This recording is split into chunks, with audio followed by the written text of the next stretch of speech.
Bem-vinda, Rita, mais um dia por aqui, uma boa tarde para você. Boa tarde, Muriel. Quero começar te ouvindo especificamente sobre o Banco de Brasília, BRB que está articulando aí uma série de medidas e de aportes para tentar equilibrar as contas. Na sua avaliação, o banco vai conseguir uma solução estrutural para esse rombo? Olha, Muriel, eu adoro linha do tempo. A gente tem que entender por que a coisa está enrolada, mas por causa do início, né? Porque a nota de risco do BRB era uma nota de risco C.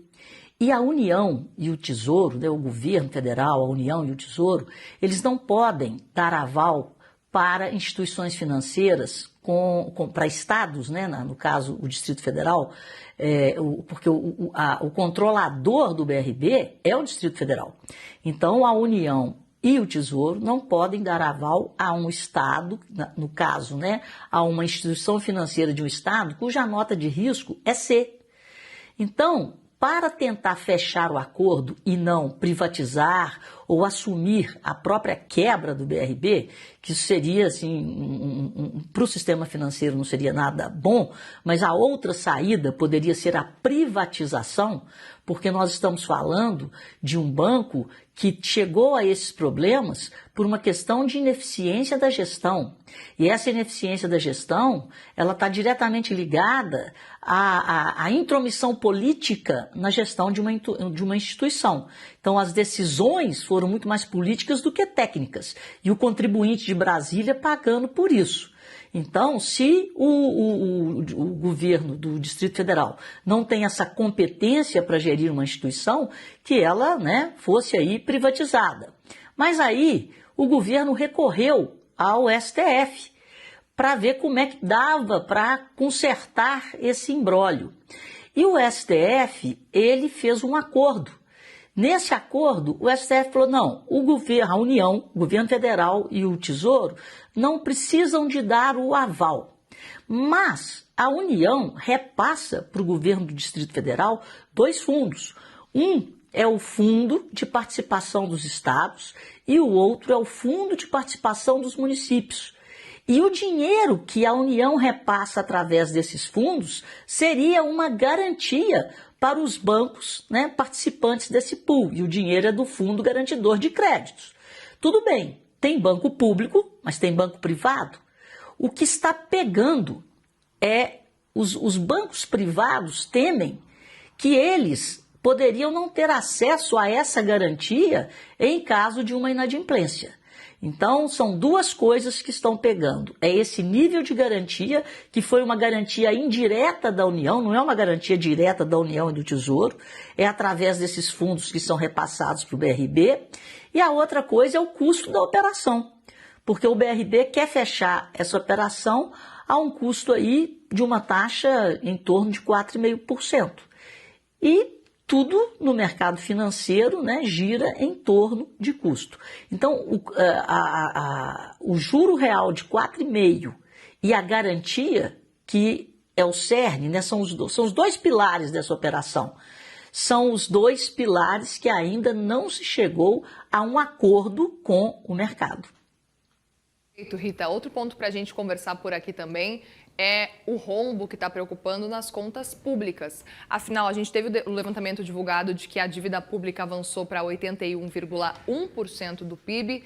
Na sua avaliação, diante desse resultado, o país está chegando num ponto de atingir um patamar ingovernável? Olha, Muriel, é muito triste a gente falar que as contas públicas atingiram um nível de pandemia. Então, a maior relação, né, dessa dívida bruta geral do governo em relação ao PIB foi na pandemia, quando o governo precisou de abrir o caixa por uma crise sanitária que gerou uma crise financeira.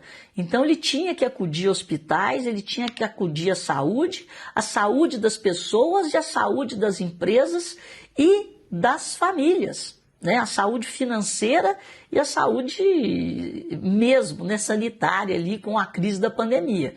Naquela época, onde foi o pico, essa relação atingiu 81,4%. Então nós estamos a 0,3 ponto percentual do pico. Agora eu te pergunto, onde está a pandemia? A pandemia é a falta de controle de um governo populista, que aumentou e aumentou muito as receitas, o que não era possível naquela época falar em aumento assim exagerado de impostos, porque não tinha de onde tirar.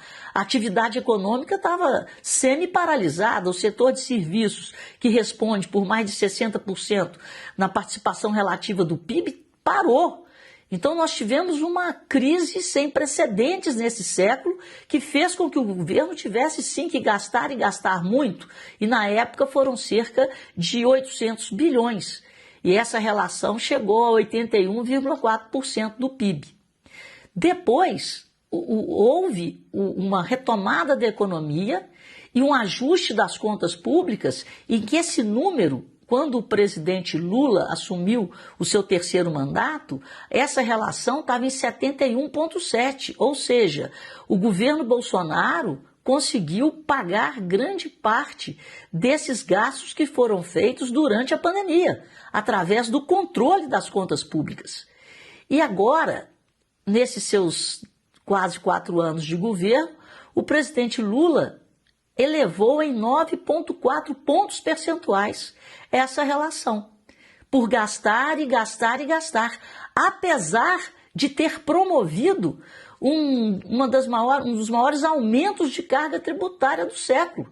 Ele criou vários novos impostos. Então nós estamos vendo nas contas públicas um crescimento real da receita. No acumulado aí do ano, as receitas cresceram 4,8%, mas as despesas cresceram 13%. Em maio, nós demos esse número ontem do governo central, do relatório do Tesouro Nacional, nós tivemos um aumento das receitas de 5,5%, mas das despesas de 9,4%. Então o governo está sempre gastando muito mais do que ele arrecada, apesar de ter aumentado em muito a arrecadação.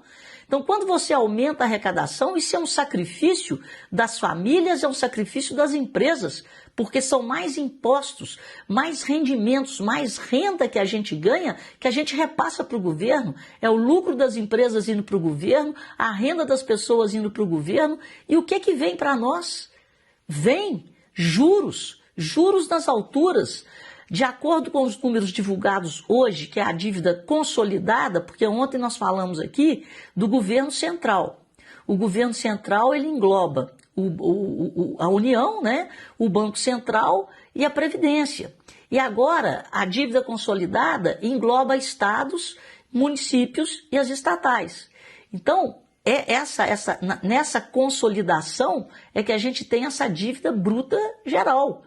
E qual que é onde a gente perde até o fôlego. Nós pagamos anualizados 1,111 trilhões em impostos. Então esse é o custo para a população. Imagina 1,111 trilhões sendo investidos em educação, em saúde, em segurança. A dívida atingiu 10,6 trilhões de reais.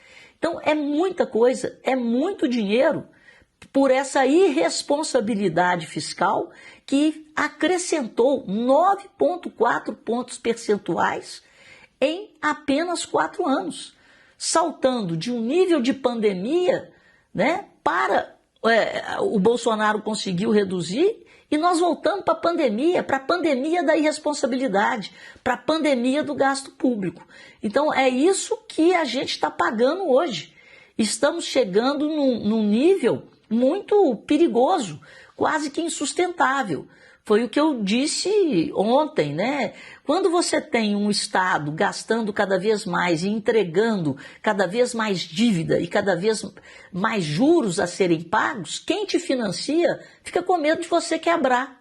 E o quadro que pode acontecer, não estou falando que nós estamos nesse quadro, mas nós estamos caminhando para isso, é da dominância fiscal. O que é a dominância fiscal?